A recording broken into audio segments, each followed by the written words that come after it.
Les voitures rares sont comme le vin, elles deviennent de plus en plus chères au fil des années, et c'est pourquoi les collectionneurs sont capables de dépenser des sommes astronomiques pour l'achat de voitures anciennes.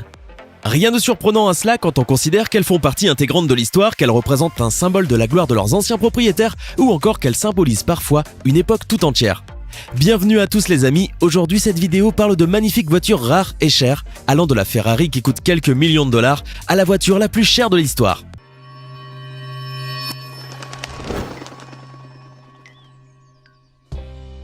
Le coupé Volga V12. Cela ressemble à un gag, mais cela n'en est pas un. Un groupe de passionnés d'automobile a mis en place un projet inhabituel et unique. La fabrication d'une voiture vendue à un exemplaire, pour un montant d'environ 500 000 $. Le nouveau coupé Volga V12 est une version de la Volga M21, mais seulement de l'extérieur. Le style est parfaitement réussi, tout à fait dans l'esprit des voitures soviétiques, tout en réussissant le tour de force de paraître musclée, racée, presque sportive. D'ailleurs, elle se sert d'une base de BMW 850i légèrement plus longue et plus large et de son V12 de 380 chevaux de 5,7 litres. L'intérieur est lui aussi repris de la BM, mais recouvert d'Alcantara et de cuir. Sympa, mais un peu trop en décalage avec le style extérieur. Et sans doute pas assez baroque. La Ferrari F40. Aujourd'hui, les jeunes du monde entier débattent football pour déterminer qui entre Messi et Ronaldo est le meilleur joueur. Il y a 30 ans, le sujet de discussion était plutôt de savoir quelle voiture était la plus cool entre la Lamborghini et la Ferrari F40. Cette dernière a été appelée ainsi parce qu'elle a été sortie pour le 40e anniversaire de la marque en 1987. Cette voiture exceptionnelle accélère de 0 à 97 km/h en 3,8 secondes et elle a sous le capot une puissance moteur impressionnante de 477 chevaux. Dernier modèle créé du vivant d'Enzo Ferrari, c'est la première voiture légalement construite pour être capable de franchir la barre des 200 km/h. Le fondateur de l'entreprise avait 19 ans à l'époque où le nombre des victoires aux courses automobiles avait considérablement chuté pour Ferrari. Il a donc eu la lourde tâche de construire une voiture capable de rivaliser avec ses concurrents plus performants. Mission réussie puisque sa dernière réalisation, la Ferrari F40, est la détentrice du titre de la voiture de série la plus rapide au monde. Vous devrez avoir plusieurs millions de dollars pour en acheter une. La Ford GT40. Maintenant, vous avez sous vos yeux la Ford GT40. Cette voiture produite aux États-Unis a été l'une de celles qui a été vendue la plus chère aux enchères. Spécialement développée en 1968 pour gagner lors des courses longue distance contre les Ferrari, cette voiture unique a aussi à son palmarès des participations à des courses stars, à des rallyes historiques et a même eu un rôle au cinéma. En effet, la voiture est apparue dans le film The Legman en 1970. Bien sûr, pour les besoins du tournage, il a été nécessaire de couper le toit de cette merveille, mais rassurez-vous, elle a ensuite été restaurée. Le modèle qui est apparu dans le film a été vendu aux enchères pour un montant dépassant toutes les attentes, 11 millions de dollars. Il a même fallu réécrire le livre Guinness des records. La Bugatti Type 41. Parlons maintenant de la Bugatti Type 41 qui a reçu le nom de Royale pour ses qualités exceptionnelles et sa finition parfaite. Cette voiture est d'ailleurs considérée comme la voiture la plus luxueuse de tous les temps. Ettore Bugatti, fondateur de la marque, avait initialement prévu de produire jusqu'à 25 copies de la voiture, chacune d'entre elles étant destinée aux 25 personnes les plus riches de l'époque. La Grande Dépression en a voulu autrement et au final seuls 6 modèles ont été construits dont 2 n'ont pas trouvé preneur à cause de leur coût considérable pour l'époque, devenu économiquement compliqué. Ces 2 modèles sont donc restés dans la famille Bugatti. L'une d'entre elles, la Kellner Coach de 1930, aussi appelée coupé, est restée derrière un faux mur pendant la Seconde Guerre mondiale. En 1950, elle a été achetée par l'écrivain millionnaire Briggs Cunningham, qui ne s'en s'est séparé que 40 ans plus tard. À cette époque, elle a été vendue aux enchères pour un record de 5,5 millions de dollars après une compétition acharnée entre 4000 commissaires-priseurs. Depuis, le coût de cette merveille a augmenté à plusieurs reprises et le nom de son propriétaire actuel reste inconnu. La Mercedes-Benz 770. A l'inverse, les noms des propriétaires de cette puissante Mercedes sont quant à eux connus de tous. L'empereur japonais Hirohito, le pape Guillaume II lorsqu'il était en exil et Adolf Hitler lui-même en font partie. La Mercedes-Benz 770 est une voiture de luxe produite de 1930 à 1943. Ce volumineux véhicule correspond parfaitement à leur culte du gigantisme et à leur arrogant sentiment de supériorité. Les hauts gradés de l'Allemagne d'Hitler adoraient cette voiture qui est probablement la voiture la plus célèbre des hauts fonctionnaires nazis et un symbole particulier du Troisième Reich. Nous savons tous ce qui est arrivé à l'Allemagne, à Hitler et à tous ceux qui l'ont suivi. Mais qu'en est-il de ces magnifiques voitures ? La plupart d'entre elles ont été détruites pendant les hostilités et seul un petit nombre de Mercedes-Benz 770 survivent à ce jour.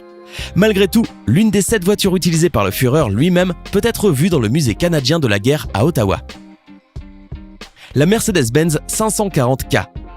Continuons à parler de prix très élevés et accordez toute votre attention au modèle suivant. La Mercedes-Benz 540K est une vraie voiture dans tous les sens du terme. Elle a été conçue en 1936 pour les monarques perses. En effet, à différentes époques, les dirigeants d'Iran et de Roumanie ont voyagé dans cette puissante voiture. Elle est également connue pour être le véhicule favori des Goebbels, une famille proche d'Adolf Hitler, ainsi que de Jack Walter, un des frères Walter de la compagnie de cinéma américaine. Produite en seulement 32 exemplaires, l'un d'entre eux, après avoir passé plus de 4 décennies dans le garage de son collectionneur de propriétaires, a finalement été vendu aux enchères en 2012 après une totale restauration pour la modique somme de 11,8 millions de dollars.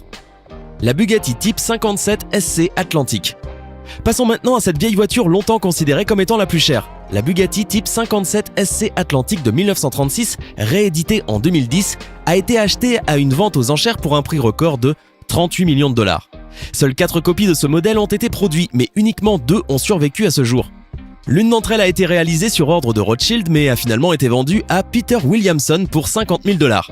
Bel investissement puisque 40 ans plus tard, il l'a vendue 760 fois plus cher. Elle fait désormais partie de la collection de Ralph Lauren. Son moteur d'une capacité de 210 chevaux accélère à une vitesse maximale de 124 km/h. Effectivement, cela peut sembler faible, mais n'oubliez pas que ce chef-d'œuvre a vu le jour en 1936. La Ferrari 250 Testarossa. Voilà un autre record du célèbre fabricant italien, la Ferrari 250 Testarossa de 1957. Toujours dans la ligne de mire des connaisseurs de voitures de course, cette voiture dont le nom signifie tête rouge en raison de la couleur rouge des caches-soupapes qui se trouvent dans la partie supérieure du moteur de 300 chevaux, a été produite à seulement 22 exemplaires. L'un d'entre eux a été vendu en 2011 pour un montant de 16,4 millions de dollars. Un autre encore a trouvé preneur pour 12 millions de dollars. Pourquoi une telle différence de prix ? La réponse est simple. Celle qui a été vendue le plus cher était en fait le prototype d'usine, soit rien de moins que la première voiture de cette série. La Lamborghini Miura. Pour continuer, comment ne pas parler de la Lamborghini, le classique que vous voyez devant vous ? La Lamborghini Miura est une voiture de sport produite par la société éponyme dans les années 60. Elle tient son nom de la région d'Espagne où sont élevés les taureaux de combat. La Lamborghini Miura de cette vidéo est remarquable pour son incroyable histoire. Cet héritage familial, oublié dans un garage pendant un quart de siècle, est totalement resté dans son état d'origine, à tel point qu'il y avait encore dans l'autoradio la cassette du nouvel album des Rolling Stones appartenant aux anciens propriétaires. Ce trésor a été soigneusement restauré et semble désormais tout droit sorti de l'usine. Mercedes-Benz W196R. On est au-dessus des 20 millions pour cette Mercedes, 21,3 millions d'euros exactement. Pourquoi un tel prix ? Car c'est la voiture qu'a conduit le mythique pilote argentin de Formule 1, Juan Manuel Fangio. Une voiture qu'on pouvait pousser à près de 290 km/h. Même aujourd'hui, ce sont des vitesses difficiles à atteindre. Ce n'est pas pour rien qu'on les a appelées les flèches d'argent. La Ferrari 250 GTO. Et pour finir, voici la Ferrari 250 GTO de 1962. C'est elle qui prend aujourd'hui la place de la voiture ancienne la plus chère. Une grande histoire est derrière elle. Elle remporte le prestigieux Tour de France en 1963 et elle termine première de la course de Champs Roux les 2 années suivantes. Cette voiture appartient au collectionneur Paul Pappalardo depuis 1974. Notez qu'il a été très chanceux puisque les candidats à l'achat de cette voiture devaient avoir été approuvés personnellement par Enzo Ferrari. Très récemment, Paul Pappalardo a décidé pour des raisons connues de lui seul de vendre sa voiture aux enchères. Cette Ferrari 250 GTO avec le numéro de châssis 5111 a été vendue pour le fabuleux montant de 38 115 000 dollars. C'est la voiture de collection la plus chère, peut-être même la voiture la plus chère vendue aux enchères à ce jour. La Lamborghini Countach.